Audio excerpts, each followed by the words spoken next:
Are you a high performer, obsessed with growth, and looking for an edge? Welcome to Mind Body Peak Performance. Together, we'll discover underground secrets to unlocking the full potential of your mind, body, and spirit. We'll learn from some of the world's leading minds, from ancient wisdom to cutting-edge tools and everything in between. This is your host, Nick Urban. Enjoy the episode. Hello, everyone, and welcome to episode number 50 of the Mind Body Peak Performance podcast. If you know me, you know that I like to dive deep to explore the intricate details of specific things. Sometimes that's a 200-page book on oil of oregano. Other times it's all the scientific literature on hot new supplements, or as in today's case, something omnipresent that our guest has dedicated her entire life to studying, and most of us rarely give it a second thought. That topic is water. And if you think that water is just H2O and it's all the same, I implore you to listen on and get to the end of this episode. If nothing else, just use this as a means of guiding your own research.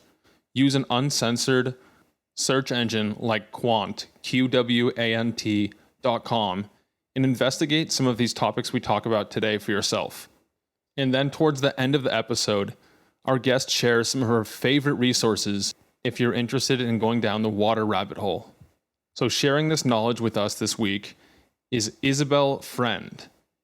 If water influencers are a thing and there's a list, Isabel will surely be on it. Isabel is an international water advocate, speaker, activist, and educator. She's been studying water for 12 years and teaching about water for 6 years in 6 countries. Her wellness philosophy centers around the idea that the closer we come to nature, the healthier and more human we become. Contrarily, when we stay away from these foundational laws of life, we become ill and feel disconnected from our source. She's passionate about bringing modern scientific understanding together with ancient ancestral wisdom in a way that grounds primal elemental practices into our 21st century lifestyles. In this episode, we discuss all kinds of things around water: alkaline water, Kangen water, myths, facts, gear. Links to all of this will be in the show notes, along with some of the discounts that Isabel has gathered for us. Before we get started, I hate to say it, but it looks like my microphone didn't work properly and the audio is more choppy than usual. So I hope you can bear with that and glean all the nuggets Isabel offers in this episode. Ladies and gentlemen, welcome to your water masterclass. Tonight we're joined by Isabel Friend.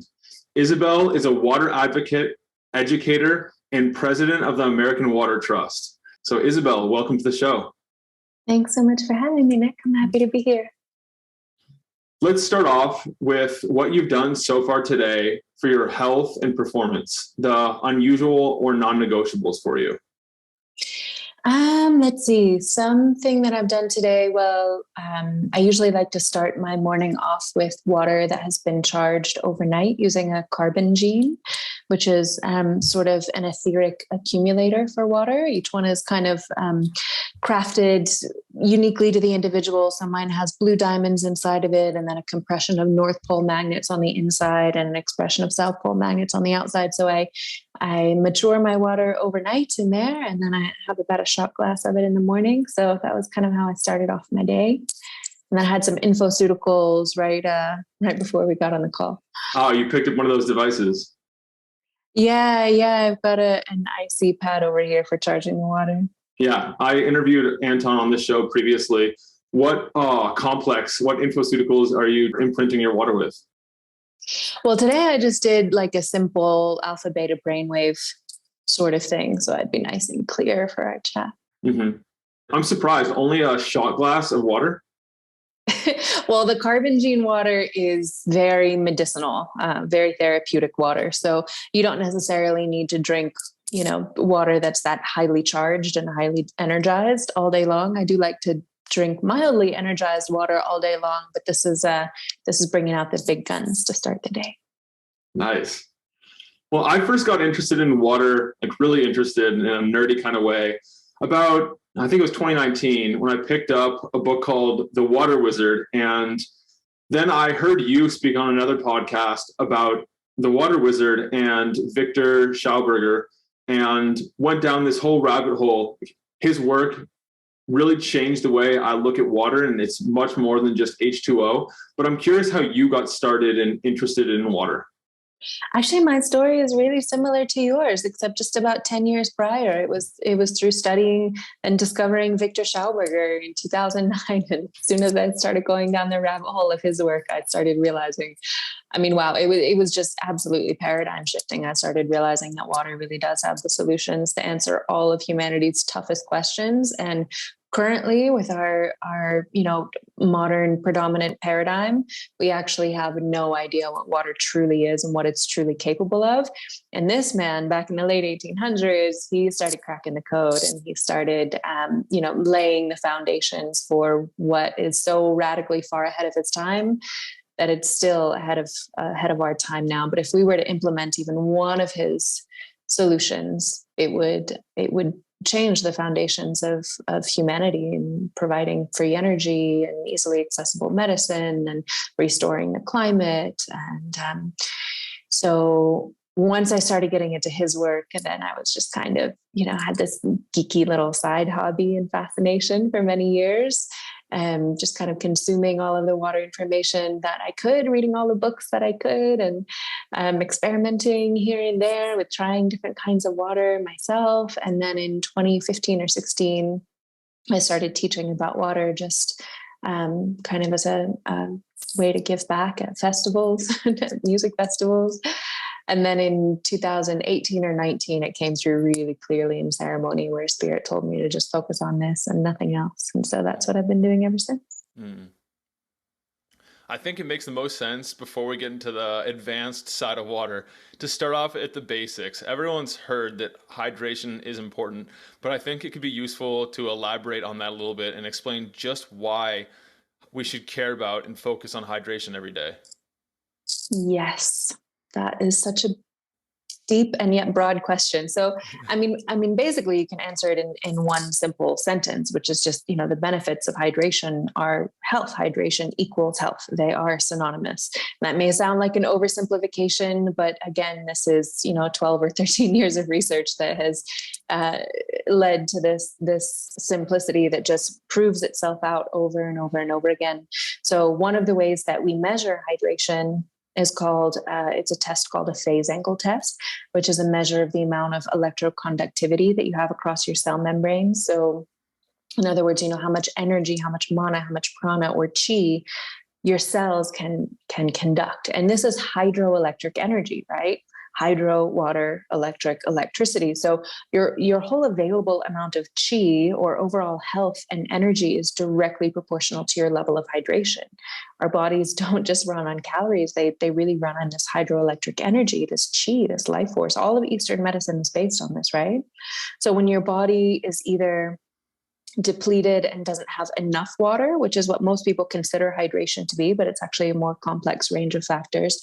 Or so when it's depleted or it's depleted, which is a function of the hydrogen isotopes of your body water, or when your body water becomes unstructured, or when your body water loses its oceanic mineral profile. All of these are the different ways that we become dehydrated.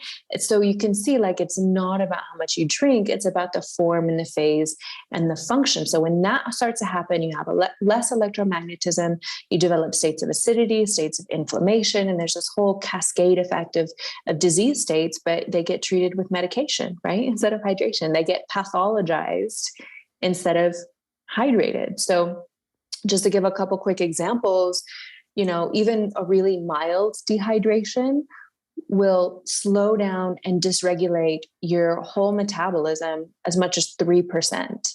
And metabolic dysregulation is at the heart of so many different illnesses. And we also see this massive correlation too between cognition and mood and brain function and hydration levels. So even 20% overall of your brain function is chemical, right? But all pharmaceutical medications for mental health, they treat that 20% neurochemical factor, and they ignore the fact that 80% of brain function is electrical. And remember, we just said that electricity is conducted by your biowater, right? This mineral rich cerebral spinal fluid, which is only one molecule different from seawater. Neurotransmission is hydroelectric. So mild dehydration starts as irritability, starts as brain fog, starts as like sleepiness in the afternoons, that afternoon slump. But then over the long term, it starts to develop into depression, anxiety, chronic trouble concentrating, chronic cognition issues, chronic mood swings. Your blood vessels in your brain start to dilate to compensate for the poor circulation. You get this brain inflammation because of that. Then your brain can't detoxify the glymphatic fluid as well. And that leads to toxic stagnation. So basically, this more advanced level of dehydration, it messes with everything: metabolic function, cognitive function, immune dysregulation, you name it, really just everything, because everything the body does requires water. We are basically human aquariums, 70% water by volume, but 99.9% water by molecular count. Yes. So it is the most important factor of our health. Yes. I've heard a stat that at any given time, out of the 5 billion biochemical reactions going on in the body, every single one of them is water dependent. So if you're not hydrated, you're lacking water, but it's not just water. Hydration is more than water, as I hope you'll explain in a second. Then those processes can't occur. Absolutely. Every single process that the body does, from the way that you see to the way that you move, every single cell that functions on protein folding, proteins are only able to fold because they have a backbone of structured water that loses its structure so that it can relax and the protein can fold. And then the water regains its structure so that the protein has this backbone and it can straighten out again. Absolutely everything happens through water. So it's really Occam's razor, right? When it comes to health, if water is required for everything in the body, and your body is 999 out of every 1,000 molecules is a water molecule, then anytime something starts to go out of balance in the body, water metabolism disturbance should be ruled out first. It should be the first thing that we look at, rule that out, and then go on to other diagnoses. But in modern allopathic Western medicine, it is the last thing that's ever considered, if it's considered at all. It's backwards. Yeah, I was going to say, if it's considered. Do you use something like a phase angle measurement personally to assess hydration status? Personally, I don't. No, but I recommend it for anyone who's really struggling with dehydration issues. And how do you get that performed? It's just a really simple test. There are a lot of clinics that offer it, so you have to special request it, but basically they just pass an electrical signal through your finger. It's super non-invasive, and it measures how quickly and efficiently your cell membranes are able to pass electricity across them. And that's a measure also of the osmotic flow of water between intracellular and extracellular fluids. I heard a quote that I really liked about water, and it was talking about how water is a form of information, and it keeps us, like, originally when we were drinking out of streams, it was considered like the nature's software update to give us the micro information from the soils, the tree roots, the fungi, the bacteria, the viruses, every other form of life, so that we'd all stay in harmony. And then that's changed as we've altered our relationship with water, and we now rely on pipes and all kinds of other unnatural chemicals added to the tap water, and alter it in ways that wouldn't have occurred previously. Absolutely, 100%. They say that in one drop of water, you can find all of the secrets of the universe. And that's because, especially if you look at indigenous wisdom around water, and we're starting to find this in laboratories more and more as well. The science is just starting to catch up with ancient wisdom, go figure. But the Kogi, for example, who are an indigenous sect in Colombia, they believe that water contains a hologram of reality, all maps of reality. And that's true in an esoteric way, just as much as it's true in this really physical way that you're talking about, it, that it contains all of the elements of nature that we need to nourish ourselves. So naturally, if you get your water from a spring, it should be a bioavailable probiotic because it contains all of the beneficial microorganisms that you need to survive there in your particular microclimate, in your particular watershed, in your particular region and zone. It also contains all of the geomagnetic information from the rock formations in the aquifer. It also contains the light information from the sun and the moon and the stars that are in your area. Water is very easily influenced by everything in her environment. It's considered to be the sensory organ of the earth. So she's always perceiving, she's always listening, she's always paying attention. And all of these subtle influences and stimuli, they create what we call a mature water. So an immature water might or might not have structure. It just depends, but it doesn't have energetic information. So it may or may not have a formation, but it has no information. And so this is basically what we're doing to water nowadays with all of this treatment and the pipes and heavily processed water. We don't want to eat processed food. We don't want to drink processed water either. The more we domesticate our water, the more we domesticate ourselves, and we're losing out on these wild influences that our bodies have adapted to need. It's information and nutrients that we need to survive and thrive. I love how you describe it as a holographic representation of the environment. And because humans have become domesticated and we now live in our AC temperature regulated apartments, isolated from dirt and microbes in many ways, it seems like this, like interacting with water, natural water, could be a good way of restoring that balance and assimilating some of that information. Totally, absolutely. What we do to water, we do to ourselves, and there's really no difference between the waters inside of us and outside of us. And what we see, like there's a lot of different crystallography techniques that are useful in different ways. But one of my favorites is from a researcher named Andreas Schultz, and he showed that the more domesticated water is, the more that it has right angles in it, which is not something that you typically see in natural water at all. And yet, that's what we do in our cities. Not only do we put the water through right angled pipes, but we also have, sharp right angled houses and rooms and boxes and furniture and right angles in our streets, and everything that is civilized tends to have this very right angular, unnatural formation to it. And so water that has been treated and processed, it's just reflecting us back to ourselves. And you can see the right angles in its crystallography as well. Whereas, so that's what Andreas Schultz would have described as a more aggressively masculine water. Whereas a more aggressively feminine water, equally out of balance, would be the very immature phase of water, which is, for example, drawn up from a well prematurely. If you drill down into the aquifer and you basically do a C-section, water's not being born naturally of the spring, but it's being drawn out prematurely and pumped up. It doesn't get exposed to these refining, maturing influences that happen on the way up to the spring. And so what you'll see under the microscope with that crystallography is you'll just see purely round shapes that look like little circles. So that would be the not entirely mature feminine counterpart, the expression.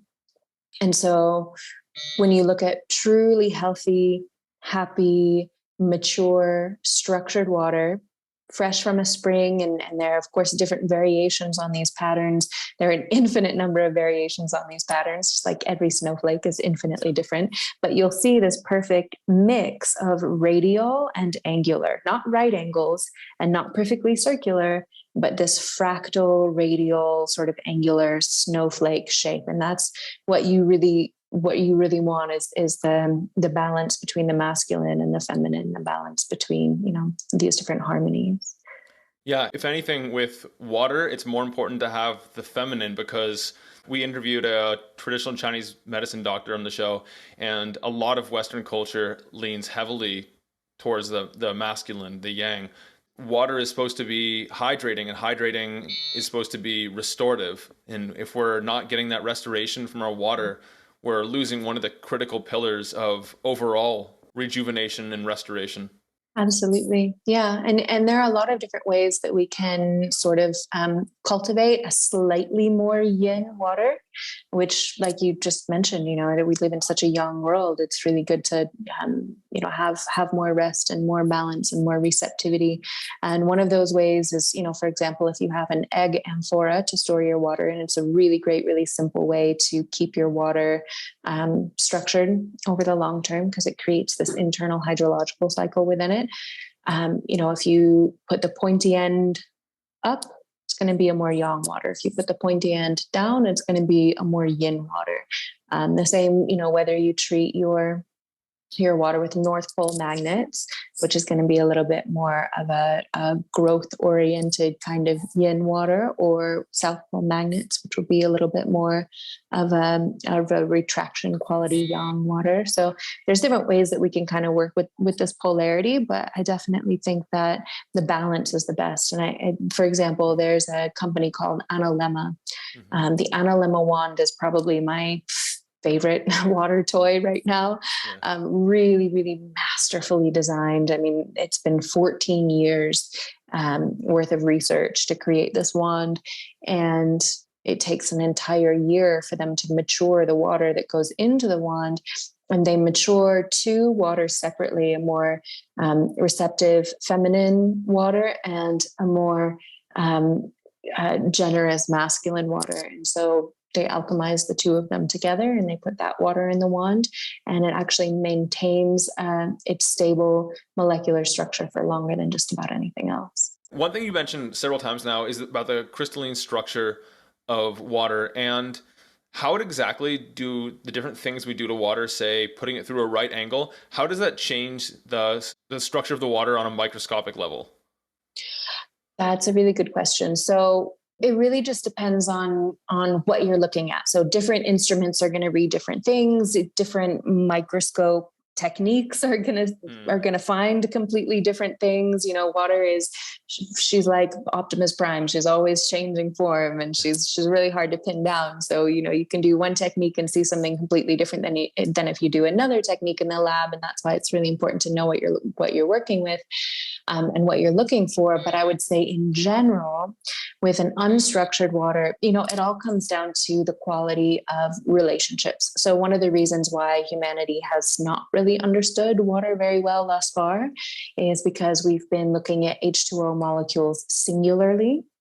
But that's kind of like looking at one human being to understand humanity as a whole. That really doesn't work, because we are networks of relationships and families and communities and cultures and nations. And all of this is what makes us humanity. And so it's the same thing with water. When the water molecules are chaotic, when they're in a mosh pit, when they're just, running around and bumping into each other, the hydrogen bonds form and break apart billions of times per second. And in that condition, there's no time for them to snuggle up and start talking to one another and communicating and bonding. So structured water, on the other hand, is where the water molecules come together in these beautiful sacred geometries that allow them to literally conduct symphonies of information, symphonies of energy. It's really the difference between water that just satisfies thirst versus water that actively imparts life. Unstructured water really isn't very bioavailable. It doesn't really hydrate us very well, whereas structured, energized, living water is it's the reason why we use the term water is life. There's truth to that, but it's almost more accurate to say that living water is life. But most of the water that would come into contact is dormant water. When water is living, it has electromagnetic conductivity, it has molecular coherence.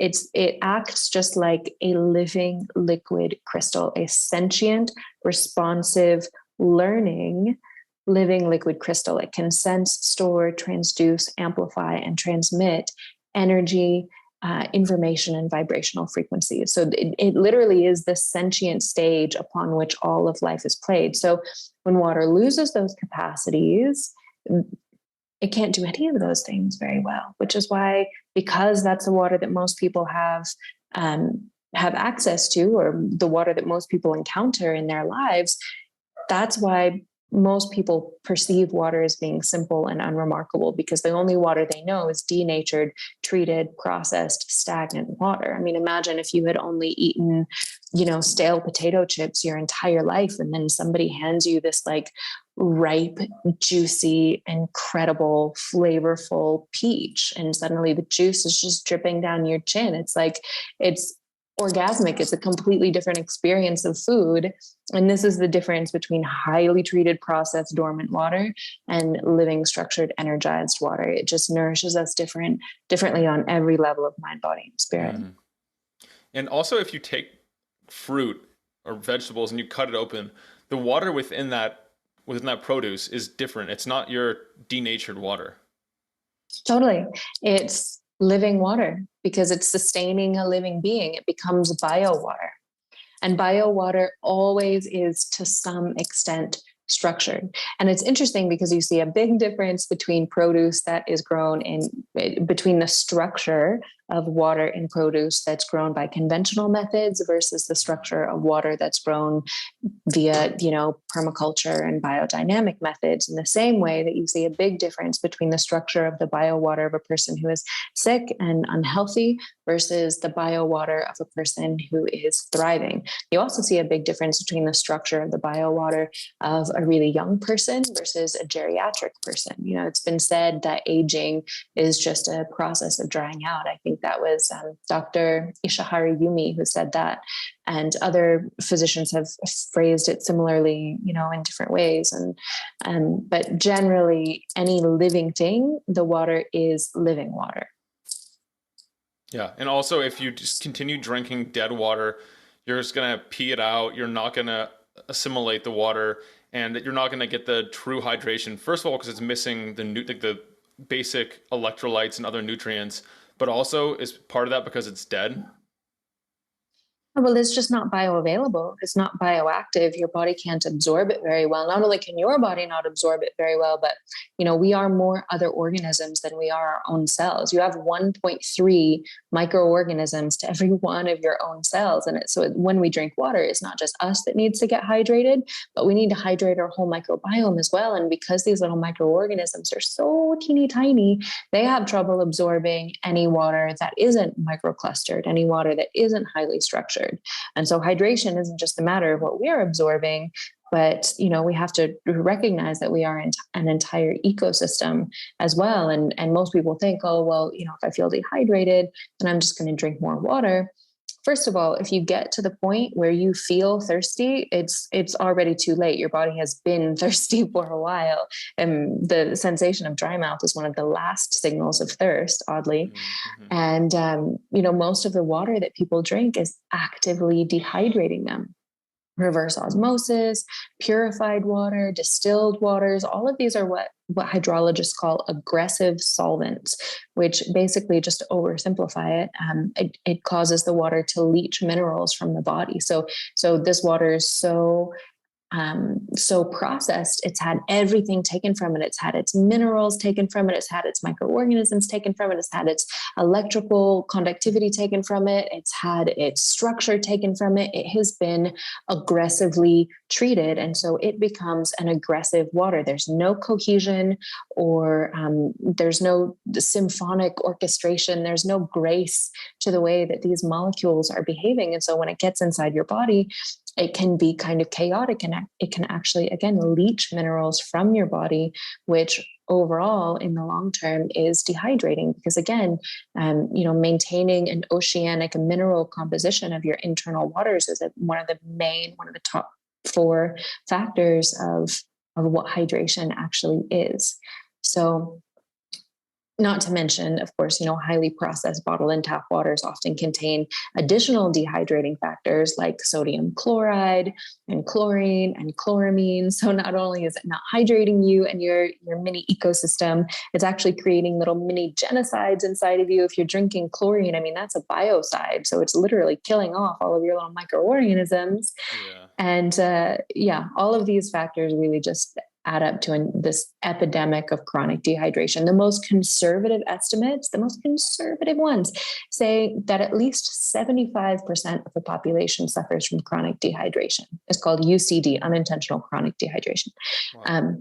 But there are some researchers like Dr. Zach Bush and others who have found clinical evidence that it's more like 99 to 100% dehydrated. So basically, if you're a human in the modern world, you're dehydrated. And it's not just because we're drinking dehydrating water. It's basically everything in modern life is dehydrating. I think it was Dr. Zach Bush again, who said we've been living in a desert without even realizing it because our modern diet is dehydrating. Sitting still and being stagnant is dehydrating. Stress has a net dehydrating effect on the body. Most pharmaceuticals are mildly dehydrating. Caffeinated beverages, even fruit juices and teas, can have an osmotic effect. In addition, they trick your lamina terminalis, which is this part at the top of your brain that's responsible for sensing whether you're thirsty or not. And so if you're just feeding yourself, beverages and fruit juices and teas and stuff like that, not only are you getting the osmotic effect, but you're also drinking less water because you're tricking your body into thinking that you are drinking water. Because of course, our ancestors didn't have those available as well. They were mostly only drinking water. There's artificial light. EMF exposure is a massive one. EMFs are massively dehydrating. Our bodies literally cannot restructure or reabsorb water very well when in the presence of strong man-made EMFs. So, there's just this whole slew of factors, of course, heating and air conditioning, the treated air that we're breathing, the fact that people breathe through their mouths is dehydrating. There's so many factors in it. And yet, as you can see, once you actually start developing these symptoms of dehydration, and you think, okay, I'm gonna take my hydration in my own hands. I'm gonna start drinking more water. Well, no matter the best of intentions, if you're drinking swag water and you don't change those lifestyle factors, then it's gonna have a net neutral or even net negative impact. Something that I hadn't thought about is that when you drink dead water, your body has to convert it, and I think you use infrared light. Your cells use infrared light to process the water and make it bioavailable. And that's not an efficient process, and it drains resources from other places. But I doubt that the gut microbes can do the same thing.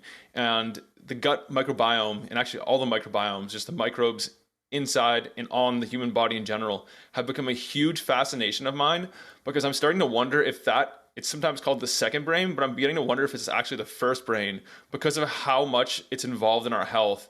And it's scary to think how many things are in typical tap water or most water, or in foods like glyphosate is another registered antibiotic, and it decimates the gut microbiome, and yet it's still allowed. And there's all kinds of things like this in our lives. Yeah, absolutely. In fact, gut microbiome is one of the main things that we address in one-on-one consultations. When I do hydration consultations with people, it's like one of the top 10 or 20 factors that we look at. And in fact, when you start drinking really highly structured and intelligent water, not only does it increase the health of your existing microbiome, but it can actually increase the diversity of your microbiome as well, for two reasons. One, if you're harvesting wild spring water, it is a natural probiotic. Yeah. And two, they've done studies. Actually, Analemma was one of the companies who's done studies on this. And Natural Action has done some studies as well, and I'm sure there are others, where if you start watering your garden with highly intelligent living water, then you start to grow more diversity of microbes in the soil. And basically, our bodies are just little plots of earth that we get to carry around with us, and we have these little roots that grow into the soil of our intestines called microvilli. And just like a good gardener, we do need to be cultivating good soil within us all the time. Yeah. Okay, I want to touch on your 6-step process of transforming water. But first, can you outline, if you were to, say, be somewhere in the US, in a city or just outside a city, what you do to optimize your water intake? Yes. So Well, ideally, you want to harvest raw wild water if you can. So you can go to findaspring.com, you can go to Gaia GPS, you can ask the elders in your area and find out where your springs are. You may or may not want to get that water tested. Not all springs are as pristine as they once were, unfortunately. However, it is still the highest quality, living, vital, energized water available. Just a well-rounded whole water.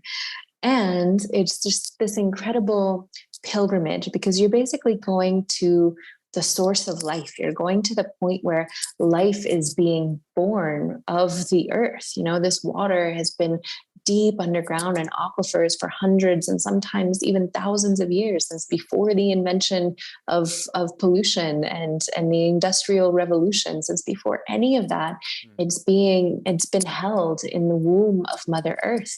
And you might be the first face that it sees when it first breaks into light. And it is a powerful communion to make your biowater of water that is fresh from the blood of Mother Earth. You know, water becomes our blood within 5 minutes of drinking it.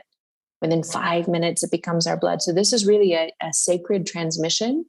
And it really empowers your sovereignty in ways that are hard to put into words. They're more experiential, but when your experience of your life force, of your blood is that it comes from a tap and you pay the government for that water, or that it comes from a bottle and you pay a corporation for your blood, there's this really strange subconscious paradigm that we end up getting ourselves into there. But when you make your water of the water of the earth, as our ancestors have been doing for countless generations, since even before we were Homo sapiens, you know, like every other animal in nature does, you start to commune with real nature, real existence, real humanity in a much more profound way. And that's all I'll say about that, because again, it's just something that you have to experience for yourself. You may or may not still want to filter that water. Again, it just depends. I have some guidelines on my site about how you can tell, you know, if your spring is high quality.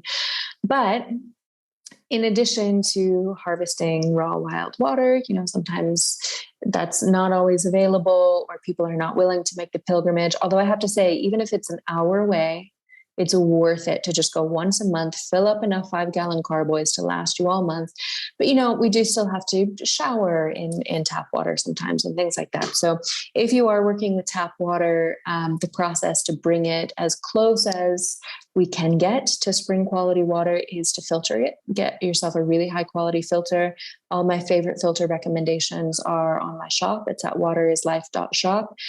And they range a spectrum from filters that are very simple that just take stuff out, in which case you need to manually do these other 6 steps afterwards. Or you can get a really high-end filter like the Spring Aqua or something like that that does all of these steps for you. But your first step is to filter. Either you filter your water or your body becomes the filter. The second step is to structure your water. So again, that's just bringing more cohesion, coherence, and sacred geometry into the molecular structure. It's the formation so that the water can then store information. And you can do this by vortexing or using a flow form. Again, I have all of my favorite water structurers on waterislife.shop. In fact, the whole website, the whole shop is organized in terms of these 6 steps, just to make it easy for people. Like step 1, 2, 3, just go to that collection, pick 1 or 2 items from each thing, and then you're set up. The third step is to balance the water. And all of these steps, again, they're just to mimic nature. We're just doing exactly what nature does in the hydrological cycle, mimicking that process, and that's what brings more vitality to the water. So nature filters the water when she moves through these strata of rock formations and clay and carbon deposits and soil. Water is structured when she comes to the surface of a spring, because not only the geomagnetic influences that structure her, but also she doesn't just flow up to the top in a straight line. She actually vortexes up from the earth in a vortex of lunar gravity. So that vortexing motion helps to structure the water. Also, she's balanced in terms of minerals and aeration. So this is The next step is to remineralize your water. Quinton marine plasma and minbiotics, those are the best that I've found. And then, yeah, like you said, aerate the water. So just like us, water needs to breathe. In fact, water has all of the same needs that we have. So she needs to move, she needs to breathe, she needs to eat, being the minerals, the earth compounds that she needs to consume. You know, she needs to cleanse, she needs to have vitality. So we want to make sure she's breathing by aerating the water. She can exchange gases like oxygen and carbonic acid. You might choose to dissolve a molecular hydrogen, which is a form of gas that's enormously helpful and beneficial. So that's the balance step. And then the energize step would be programming her with certain frequencies, vibrational stimuli, different energies. Basically, water becomes a vessel of whatever she's exposed to. So if you pray over your water, then you're actually drinking a physical form of that prayer. Or if you leave your water in the moonlight, you're drinking a physical form of that moonlight. We were talking about infoceuticals and the carbon gene charger at the beginning of this. Those are two of my favorite ways to energize water. I also really love the Lila quantum block. That is a profoundly powerful way to charge your water. There are a lot of different ways. PEMF therapy. I really love the eye torus from eye pyramids. But even, and the analemma is my other favorite way to charge water. But even if you just want to keep things simple, really taking that time to connect there were some researchers in Russia. I think his name was Dr. Korokov, and he found that of any stimuli, any influence that water was exposed to, electromagnetic stimuli, auditory stimuli, visual stimuli, anything, what water reacted to most was human emotion. There's this resonance between water and human emotion because our emotions, again, are conducted through the waters of our body. And so if you really take the time to earnestly connect with your water, I think that that's one of the most powerful ways to energize your water.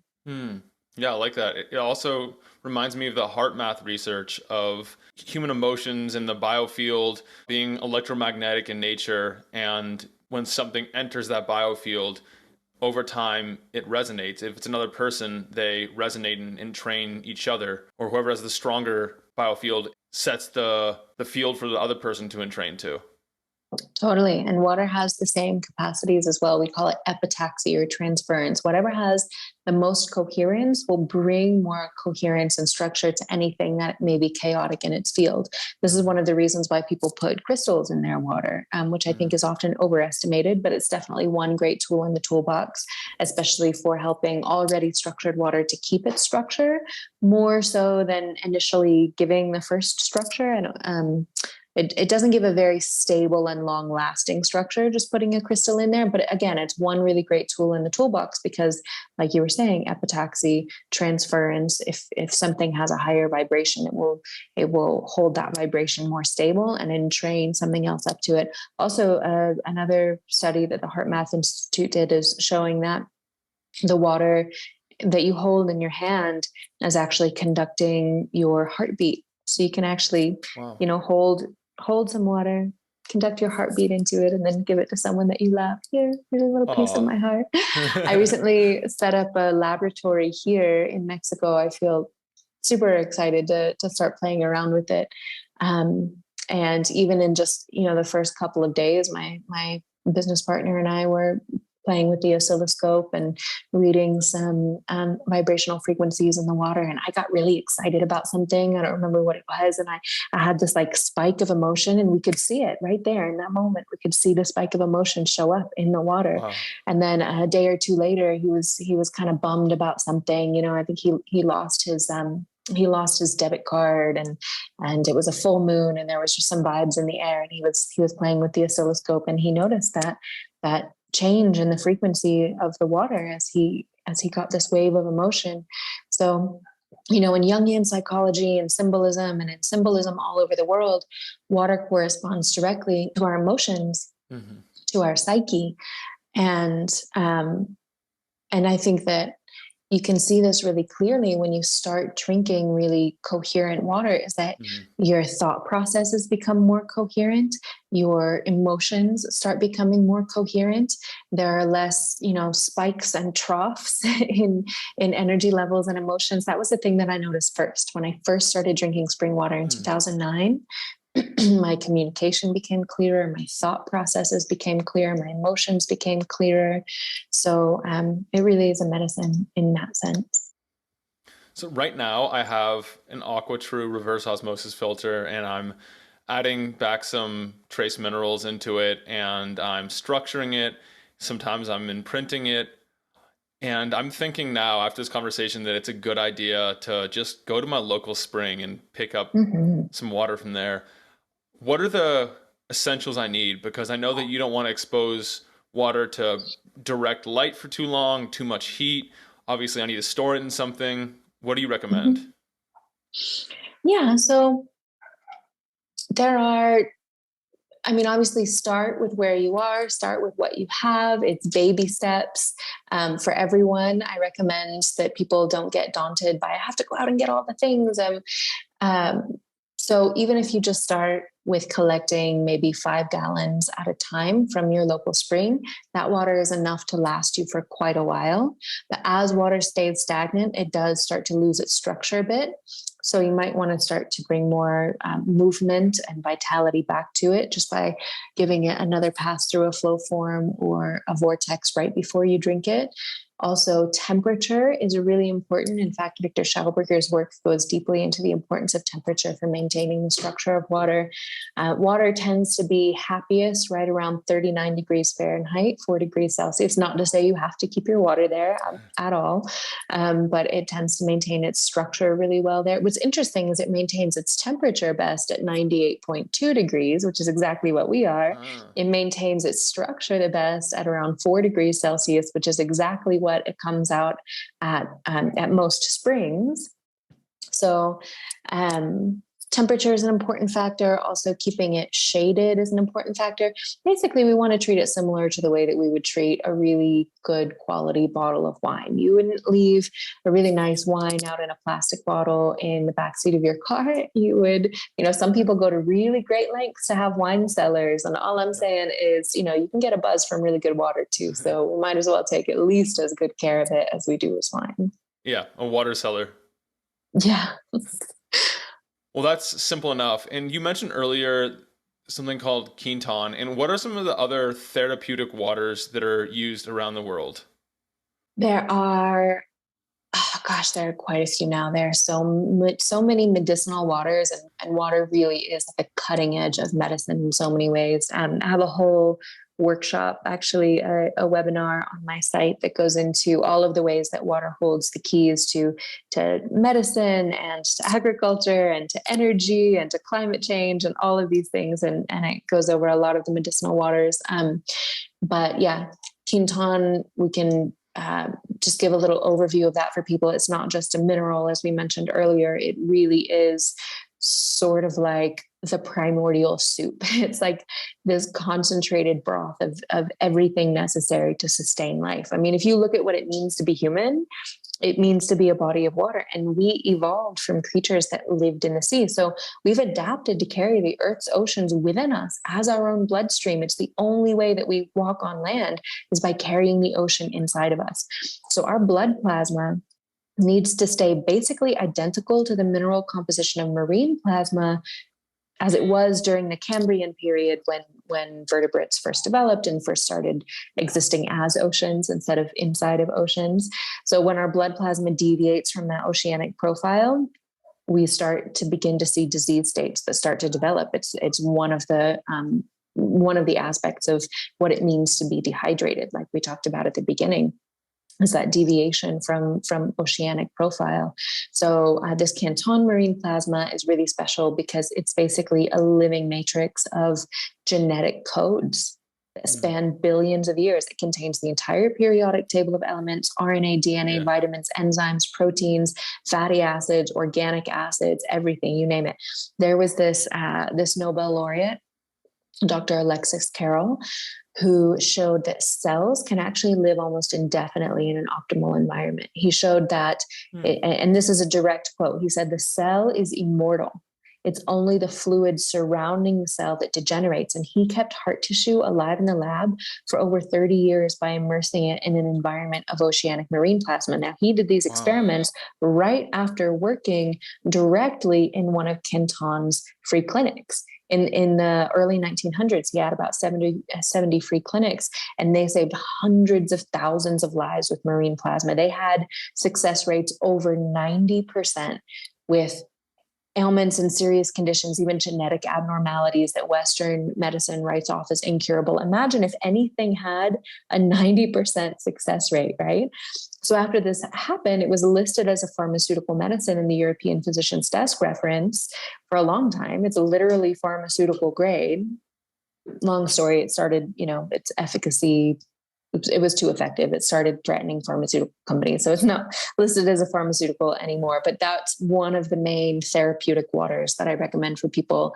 Another really highly therapeutic water would be hydrogen enriched water, because the more hydrogen is in your water, the more hydrating it is. There was another Nobel laureate, Dr. Albert St. Georgi, and he said that hydrogen is the fuel of life. Mm-hmm. And, hydrogen, even if you break it down into the Latin, hydro, water, and gen, creating. So it's this creative force of water. And the studies of the medicinal benefits of molecular hydrogen are really profound. There have been hundreds and hundreds of studies at this point. You can find all of that research compiled at the Molecular Hydrogen Institute online. But I would just really caution people about where they source their hydrogen water for two reasons. One, the most common type of molecular hydrogen water is created through electrolysis, and I'm really not a fan of that method for numerous reasons. Alkaline ionized water, electrolyzed water, hydrolyzed water, all of these things, basically the same thing.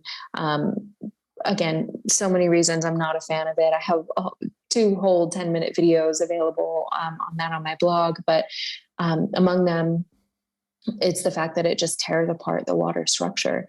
And because the type of hydrogen is really important. So ideally, we want to make sure that it's protium hydrogen and not deuterium hydrogen. These are the 2 isotopes of hydrogen. Well, 2 of the 3 isotopes of hydrogen, the 2 most common that we run into. Tritium, you don't find as much, but it's just a difference in how many neutrons it has. So another type of medicinal water, in addition to hydrogen-enriched water, would be deuterium-depleted water, which means that rather than having more hydrogen in it, it just has less of the deuterium hydrogen. So again, the type of hydrogen, very important. There's 2 different kinds of medicinal water right there. And with deuterium, I mean, the number of studies on it, again, it's really at the revolutionary cutting edge of medicine and cancer research and oncology treatment. Really fascinating. You can find more of the studies on that at the Center for Deuterium Depletion online, or I go into it pretty in depth in some of my courses. And then both of those kinds, actually all 3 of those therapeutic waters are available at waterslife.shop as well. I don't know if you've heard of it, but I recently interviewed George Wiseman. He created a device called the AquaCure, and it's a Brown's gas machine, and it generates molecular hydrogen via electrolysis. I know you don't like that, but you also can inhale it. So you're not actually drinking the electrified water. You're inhaling it through a nasal cannula. And in addition, the water it does generate has free electrons in it. So you're getting some bioavailable energy. But something else that's cool about his machine is that he hasn't released it yet, but when you buy a machine through his site, it also has the ability to generate deuterium depleted water, which is virtually nothing else can do that at this point. You need a huge factory, and he's supposed to be releasing details on exactly how the process works within the next couple months. But that's one that one of the coolest devices I found in 2020, because you get both molecular hydrogen. He said within 12 seconds of inhalation, you get the same as drinking a couple ppm, like a liter of a couple ppm water in just 12 seconds. And then you're also getting the deuterium depleted water at some point. Nice. That sounds really interesting. I'll be curious to hear more about it. I've heard of electrolysis machines. Actually, I've only heard of one. It's available on my site. I haven't seen it anywhere else. That does generate protium-rich hydrogen, molecular hydrogen water. But I've never heard of an electrolysis machine that can actually deplete deuterium at the same time. Normally you need really, really cold temperatures to do that. And don't get me wrong, like electrolysis has its place if it's done in the right way. So for example, if I had a machine like that, like a Brown's gas or hydroxy machine or plasma machine, like they're all very, very similar, slightly different, but you know, for all intents and purposes, the same. Basically, then you would just want to redirect that cannula rather than drinking the water that has been electrocuted. You would just want to take it in the form of a gas through that cannula and then put that back into brand new water. So you're enriching the brand new water with molecular hydrogen, but you're not drinking the electrocuted water. And, you know, it's so beneficial. They were actually like hydrogen therapies, like hydroxy gas and Brown's gas, basically similar, were extensively used specifically for coronavirus patients at hospitals all throughout Asia during the pandemic. Like negative ion hydrogen is this non-caloric source of cellular energy, of hydroelectric energy. It fuels your mitochondria, and you just you get this incredible boost of energy to your immune system, and the energy that we need to breathe, the energy that we need for hemoglobin to oxygenate the blood, for your immune system to respond. And what's interesting as well is negative hydrogen establishes environments where viruses and pathogens and diseases cannot survive. And actually getting back to deuterium as well, what's one of the interesting things that deuterium rich water. So again, this is heavy water. This is deuterium water, not water that we want to be drinking. One of its uses in science is to store the inactive viruses used in vaccines. So the vaccines where you're actually, they're injecting an inactive virus, what keeps the viruses viable is this deuterium-rich environment. Oh, wow. So if the environment is depleted or depleted of deuterium, full of protium, you know, with a lower ppm, then again, viruses cannot survive in that environment. Viruses love deuterium. They hate protium. Oh, that's cool. Didn't realize that. And in all fairness to George and his AquaCure machines, his design is actually more intelligent than I gave credit. It does bubble the hydrogen into another thing of water, so you're actually not drinking the water that's been electrolyzed. Cool. Yeah, send me a link to that. I would love to check it out more, especially when he releases his info on depletion. I'm super curious about that. Definitely. There's so many amazing innovations in the world of water right now. I'm just continuously astounded and excited. I mean, really, it's on the cutting edge of every aspect of science. It's on the cutting edge of climatology. It's on the cutting edge of agricultural innovations. It's on the cutting edge of medicine and biohacking. There's so much that we can learn from water. And I think the more we turn towards water, the more we turn towards life and life-sustaining practices. And the more we treat it like an inanimate object, the more everything in our world starts to, perish and become just a little less vital. Yeah. I talk a lot about upgrading our lives with the convenience of modern technology, but doing so responsibly through an ancestral lens. So this is one of those topics that, yes, we now have lots of new water technologies and we're understanding it better. But also, like, the fundamentals of water, as you mentioned a minute ago, are so simple. Like, go find a spring water and reduce the toxic load in your life. And there was also so much wisdom in the previous generations. Absolutely. And in fact, I'm really glad that you mentioned that, because there are a lot of quote unquote greenwashed water solutions that are coming out that claim to, be really innovative, but as a general rule of thumb, it can actually deaden water. Like, for example, nanotech in water, or there's desalination plants and this sort of thing, and these are being championed, by this massive corporate takeover of water, and it's actually just proliferating the global drought. So when I say that I'm really excited about some of the developments in water, I'm really excited about the ones that are based on indigenous solutions and based on biomimicry, or just copying nature.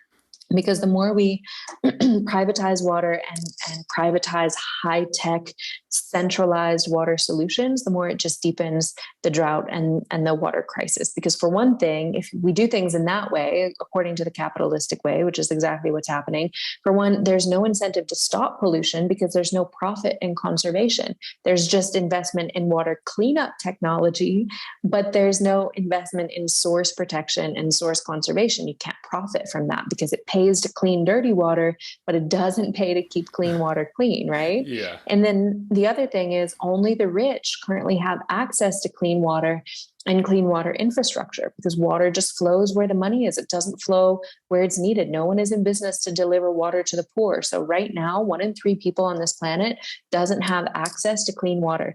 By 2050, that'll be 1 in 2 people. That's half the population. It's a direct result of privatization. We have a massive water apartheid between the global north and the global south. And those of us in water rich areas don't realize it. And we need to get hip to it real quick because it's going to reach us too. It's going to reach everywhere quickly. 2050 is in less than 30 years. And then the third thing is that nature has to fend for herself. If water is only accessible to those who can pay for it, then who's going to buy it on behalf of nature to keep it in the watershed within the ecosystem where it's necessary to support life and to cool down the atmosphere?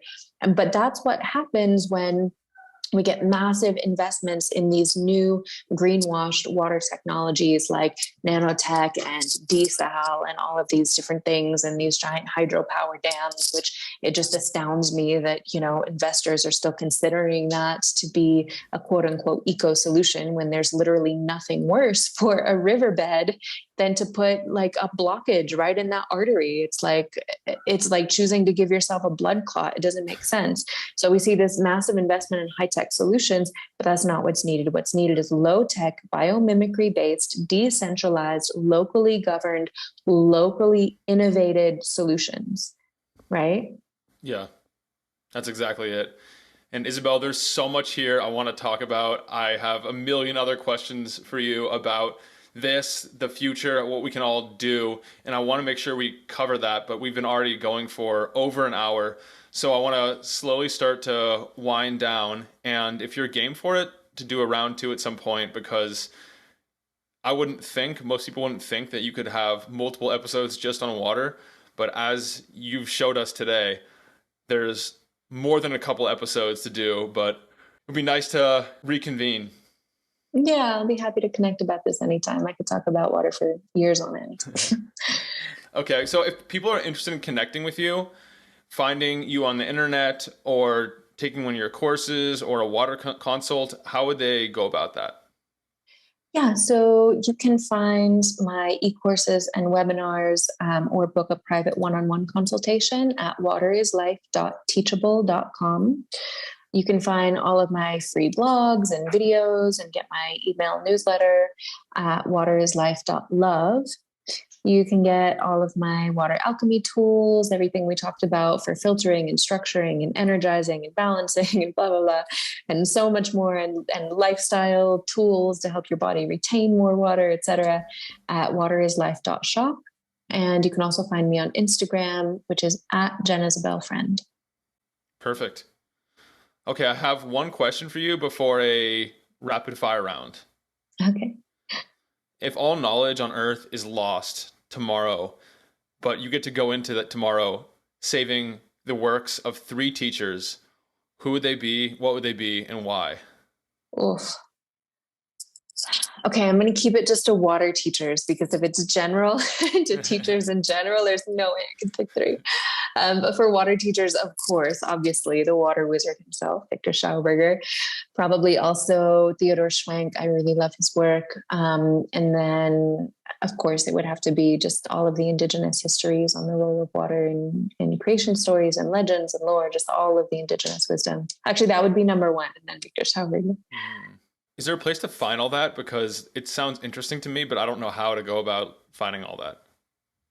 Yeah, so for Victor Schauberger's work, he has a lot of writings that you can find in PDFs online and some of it in books. It's all translated into English from, 18th, 19th century, or rather 19th, 20th century Austrian.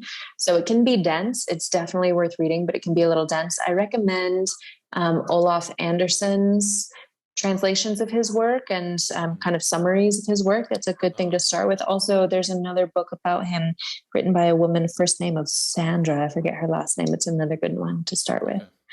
And then Theodore Schwank, he wrote the book Sensitive Chaos. That one, again, is really dense. You kind of have to be a water nerd for that. I mean, if anyone's looking for a book recommendation of just what to start with, like if these guys are really dense wisdom keepers. So water geeks, have at it and have fun. But if you just like want to have your mind blown a little bit about your conceptions of drinking water, for that, I would say Dancing with Water by MJ Pengman, or about drinking water and biowater and ecological water, then it would be Water Codes by Dr. Carly Newday.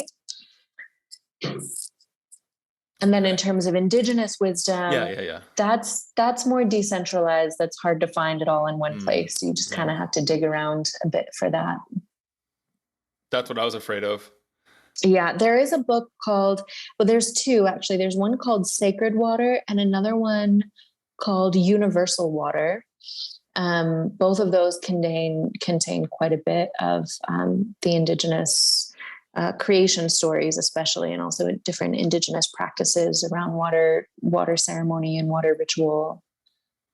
Well, that's a lot of resources. Those will all be in the show notes. If anybody wants it all in one location, like just one quick, simple, one-stop shop for water wisdom, my website and my courses, I just compile it all together in a way so you don't have to read all of the different books. You can just take one or two courses. And I also have something called the Daily Drip, which is just 5 to 10 minutes per day of water wisdom. Each month we have a different focus.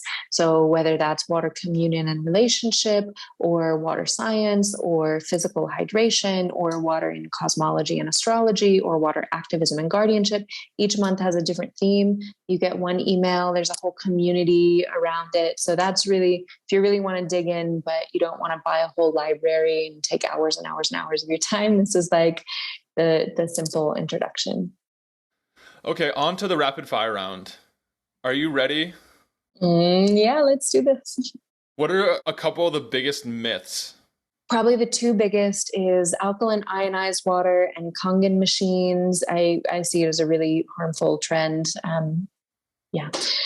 Without going deep into that. And then also the fact that a lot of people think that you can just tape the word love on your bottle and that'll have some big measurable, effect on the structure or the health impacts or the functionality of the water. And I think that's just really stretching it. Okay. If you were to design the ideal home and say you don't have access to spring water, and knowing what you know about all those tools you mentioned, what are some of the other things you would do after you get your drinking water down? Would you use a special shower filter? What would you do? Mm-hmm. Yeah. So, I mean, if I was going to design the home from scratch, I would have a whole home unit. Natural Action has a great whole home unit. Ophora has a really amazing one that also introduces stabilized oxygen. I mean, if money is no factor, I would probably start with that.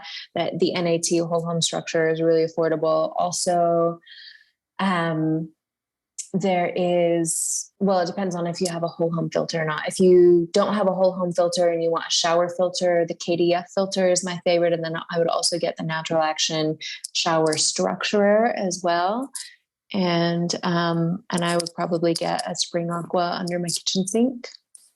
And if I was, again, designing the home from scratch, then all of the pipes would be spiral pipes, which you can find on my website. They literally spiral the water. You can get them from a site called Alive Water and find the links at waterislife.shop. So there's a lot you can do from the ground up for sure. And I think, is Alive Water the one that delivers spring water to your door? It's confusing because one is called Alive Water and one is called Alive Waters. It's getting confused which is which. Yeah. Okay. What's your favorite purchase of $500 or less that's had a disproportional impact on your life? I would say if you're going to spend 500 or less, get yourself an Analemma water wand and the Natural Action portable water revitalizer. It's just a simple pour through flow form, really effective. Both of those are probably my top two favorites, and I think together they're under 500. Oh, perfect. Yeah, I have one of the, I have the Natural Action already, and I think Nice. the water is it called the water wand? The Analemma water wand. Yeah. Oh, and I have coupon codes for your listeners for all these things. If you Ah, get anything from naturalaction.com, you can use the coupon code water is life dash 20 to get 20% off everything on their site. And if you get an Analemma water wand, then you can get, I think it's 10% off with the coupon code water is life. thank you for that. Mhm. Okay, what are you most interested in these days?